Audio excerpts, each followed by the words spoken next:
You're listening to This Magical Life, a podcast dedicated to exploring the depths of spirituality and personal growth. Hello. It's lovely to have you here. We've been having some just lovely weather, lots of sunshine. If we look at the name for the summer solstice in the Druid tradition, it's Alban Hefin, the light of the shore. Now, it's really worth spending some time looking at that, because why is it the light of the shore? Now, the shoreline is a very interesting place. It's a liminal place, so that already gives us a clue. This liminal time, and that reminds us of Samhain, which is another liminal time, Beltane, all these times associated with the fairies. And of course, you have Midsummer's Eve, traditionally associated with the fairy folk. So why is the summer solstice a liminal time? It seems a time of year when everything is so tangible and in this world that it doesn't seem liminal in the way that Samhain, for instance, is as we shift from autumn into winter. But if you think about this, there are all sorts of tides. What happens is on a shoreline, it's a place where the tide moves backwards and forwards. And there are all sorts of tides that affect us. But one really major tide that affects not only us as human beings, but all of nature, is the tide that moves from the winter solstice round the cycle of the year to the summer solstice. And then the movement is from the summer to the winter. But what I mean by that is that if you think about it, the days are getting longer from the winter solstice onwards. And with that, there's more and more sunlight falling on the earth, and the energy is all towards the growth of plants. And it reaches a peak at the summer solstice. And then you have these 4 days of solsticia, where the sun seems to stand still almost. And the length of days is almost exactly the same. And then it shifts back. So it's as if there's this pause between the out-breath from winter to summer and then the in-breath back to winter again. And what happens after the summer solstice, as the days start to get shorter, as we move towards winter, the energy of life is towards fulfillment, growth, dispersion, offering. It's a movement towards, if you like, generosity. From focusing to get the project done, focusing to get the plant growing, the move is towards letting go, releasing, harvest, giving. The ultimate giving in death, of course, at Samhain and around to the winter solstice. But we can take this at so many levels. So instead of us being rather depressed by the thought that, oh God, it seems like summer's only just begun, and now you're telling me the tide is turning and the days get shorter and we're moving back to the winter solstice, that's not the way to think about it. The way to think about it is in terms of the movement being towards giving, towards generosity, focus and then around to offering, to generosity, to dispersion. And actually, at a psychological level, we need the ability to be focused and the ability to be dispersed. Creative thinking comes when we can home in on things and get things done and focus and concentrate. But we also need to disperse our awareness and let go and relax and give. So it's a perfect rhythm between these two seasons. But what I'm suggesting is it's something that's happening physiologically too, cosmically, tangibly, actually at the level of matter and of light and of the way our bodies work and so on. What it can mean emotionally and psychologically, I think, is that there can be a certain kind of tension that builds towards the summer solstice. And this is something that I've noticed, and I want to check out with you, is I've noticed that whilst everybody's happy for it to be getting hotter and brighter and warmer, and we're pleased to be getting into summer, there's a certain level of intensity that comes with it, that builds towards the summer solstice. And then it's like a storm that breaks and it can be released and goes round again. As all the blossom starts coming out, and there's a sense of fullness and expansion. It goes round to Lunacy, and then the harvest comes and things start to be cut down and so on. I think that, so yes, oh yes, spring to summer always feels. Yes, so there's something in it, I think. We can say, of course, this isn't scientific, and the funk I get. And of course, I know in the States, if you're in the States, Lisa, I know how very hot and sticky it can get. But even here, it's starting to get a bit like that. If the tide is changing, couldn't that influence physiological and psychological changes in people? Absolutely. I think that's very much the case. There's just the one study that the herbalist Julian Barker has made for the Mount Hemus project that you can find on the OBOD website. It's quite fascinating where and it's not at all, it's all based on a knowledge of endocrinology and the way our bodies work and the levels of light, the way you get what Julian calls the midpoints, where our health hangs in the most delicate of balances because of the changing light and effect and the way it's relating to us. So there are mysteries here. And I think what's exciting about living in the time we're living in is that we have the kind of open-mindedness and the understandings and instrumentation to explore these things at multiple levels. So we can talk about things that are very subtle and to do with energies and the psyche and how we're feeling deep inside, and that's a legitimate exploration. And we can also look at things at a scientific level and what's happening in our physiology and so on. What I'm going to suggest is trying a meditation during this period to see how you feel about it, to really go with this process of the tides turning and changing and just being totally open to it. Because, of course, what happens is it's all completely natural, these tides, and we feel them as difficult when we resist them. And if we can just relax into them, maybe we can be more aligned with them. And then the gifts that these tides have can come fully into manifestation in our lives and in our health.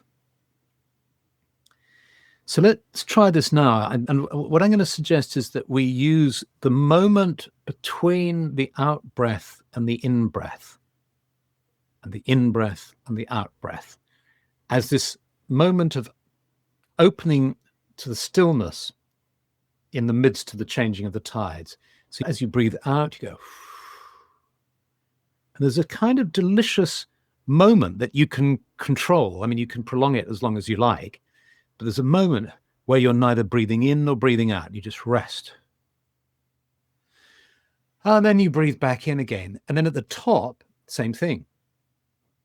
Nothing happening. I'm not breathing in. I'm not breathing it out. I'm just resting.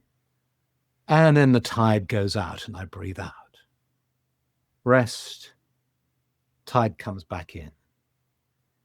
So that's a lovely way to kind of connect ourselves with this moment. So let's try that. If you're up for it, let's go into the sacred grove, or imagine that we're in a clearing in the forest. And to do that, it might help if you close your eyes. And just imagine coming into a sacred clearing, a clearing in the woods. And you find your spot, on the ground, it's dry. You might want to lean against a tree or sit on a log or a stone. And you just take a while to tune into the place. Sensing the earth beneath you. You sense the stillness of the earth. And then as you drop into the stillness of the earth, you become aware of the energy that's going on, the movement actually that's going on in this earth. Little creatures burrowing in the earth, water moving and circulating. All this life in the earth, giving off its own energy of life and health and balance. Do you feel as if you can smell the earth now? There's a smell, a kind of warm smell coming from the earth that makes you feel calm and relaxed.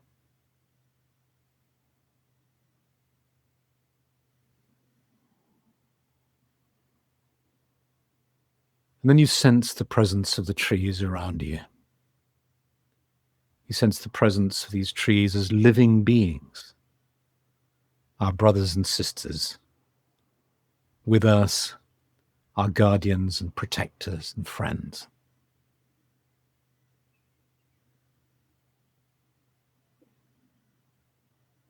We sense their roots deep in the ground, drawing up the moisture, that moisture traveling up the trunk of the tree, out along the branches, and then perspiring through the leaves.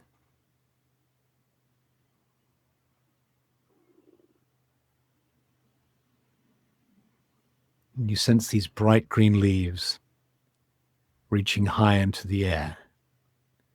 And you see the blue sky above you. And you breathe in the energy of this sky. And the energy of the sky meets the energy of the earth in the center of your being.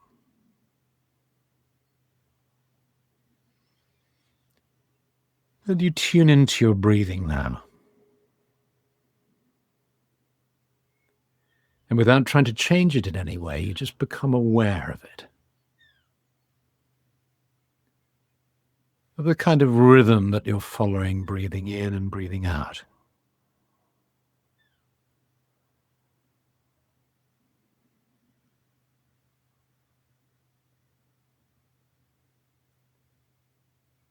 And you allow yourself to change this rhythm a little bit by very deliberately, as you breathe out, just stopping for a moment before breathing in, and then breathing in, pausing at the top before breathing out.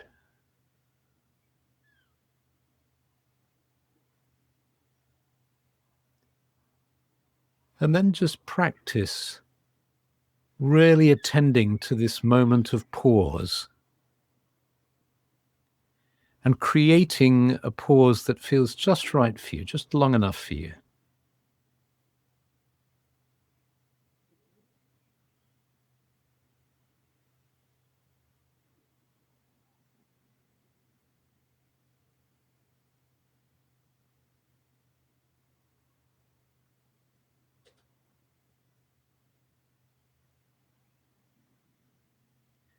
And then just relax more and more into this.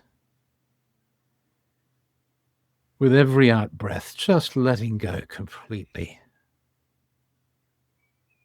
Resting in the pause at the end of the out breath. And then breathing in, enjoying the air flowing into you and just pausing at the top. And then breathing out again.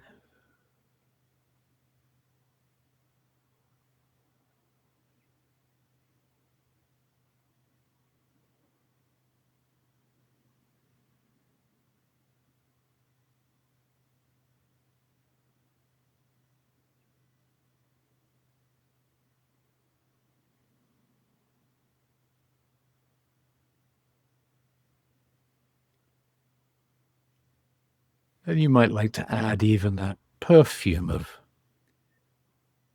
a flower, if you can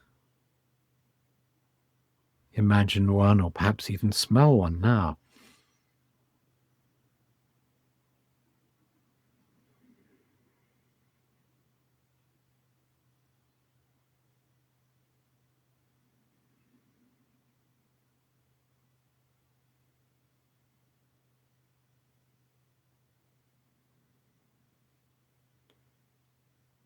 And then connecting now to this sense of all of us as a group doing this together all over the world.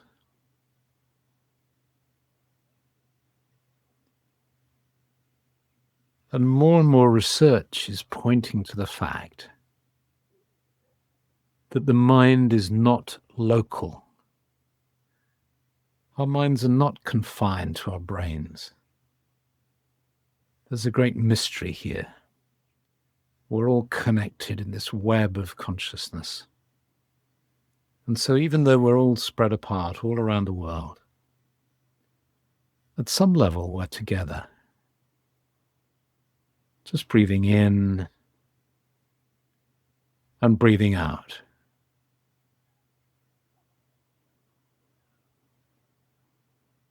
Just allowing the tide to flow in as we breathe in and out as we breathe out.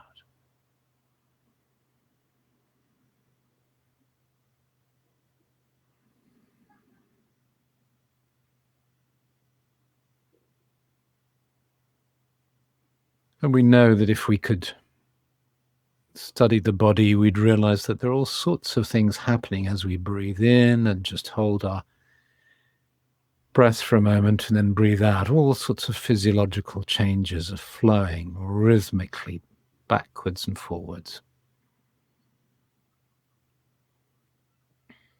And now we let go of our awareness of the breathing, just allowing our breathing to return to normal and become aware of being seated here in the grove. And let's imagine that all our fellow meditators are around us now, and we open our inner eyes in the grove, and here they are. There's a lovely circle of people, all smiling at each other, looking at each other, rather surprised to find that we're all in the grove together. And we ask for a blessing on our lives and a blessing on the land. And you might like to imagine that you're placing your hands on the earth. So you see hundreds of us all seated around that, lovingly placing our hands on the earth, sending our love to the earth, and sending thoughts of love, of joy, of gratitude. Of gratitude for being alive here on this earth now. A blessing on our lives, a blessing on the land. And now you allow gently your awareness of the sacred grove begin to fade, as perhaps you bring your hands up to your physical heart of your physical body, just letting your awareness of the clearing fade and of all the others in the group fading too, as you become aware of being fully present here and now, seated in front of your computer or your screen or your tablet, fully present here and now. And when you feel ready, you open your eyes.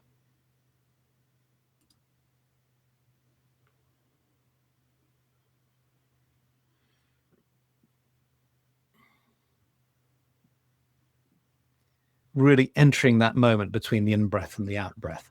Staying with it. So have a lovely week. Many, many blessings. Lots of love. That's all for this episode of This Magical Life. If you enjoyed it, don't forget to subscribe and share with friends.